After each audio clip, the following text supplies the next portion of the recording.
উঠেওনি।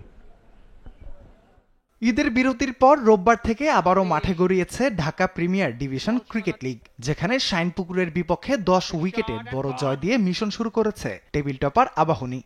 একেবারে পরিকল্পনা মাফিক বোলিং যেটাকে বলে।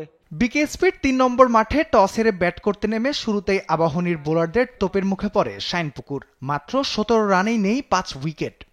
এইবারে শট কিন্তু কানেক্ট হয়েছে। গোড়ার গলদ আর কাটিয়ে উঠতে পারেনি দলটি। নিয়মিত বিরতিতে উইকেট হারিয়ে ২৫ ওভার ৪ বলে মাত্র ৮৮ রানে গুটিয়ে যায় শাইনপুকুর। আবাহনীর মোসাদ্দেক তুলে নেন ৪ উইকেট।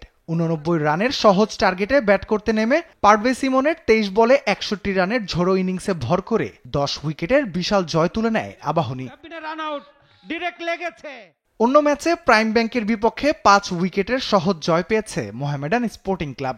মিরপুর শেরেবাংলা জাতীয় স্টেডিয়ামে টস হেরে ব্যাট করতে নেমে ব্যাটারদের ব্যর্থতায় মাত্র ১৭৪ রানে অল আউট হয় প্রাইম ব্যাংক। দলের পক্ষে শামীম পাটোয়ারি সর্বোচ্চ ৮৯ রান করেন। জবাবে ৬৪ রানে ৪ উইকেট হারিয়ে কিছুটা বিপদে পড়ে মোহামেডান। তবে শুরুর সমীকরণ উল্টে মেহেদী মিরাজের অপরাজিত ৬৭ ও তাওহিদ হৃদয়ের ৭৫ রানে ভর করে ৫ উইকেটের জয় তুলে নেয় মোহামেডান।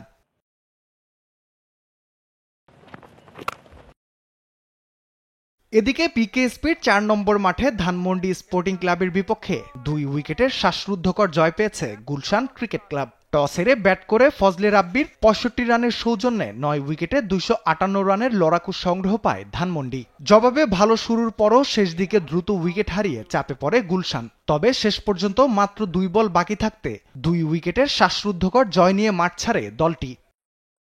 রাফিউল ইসলাম রাতুল, স্পোর্টস ডেস্ক, দেশ টিভি।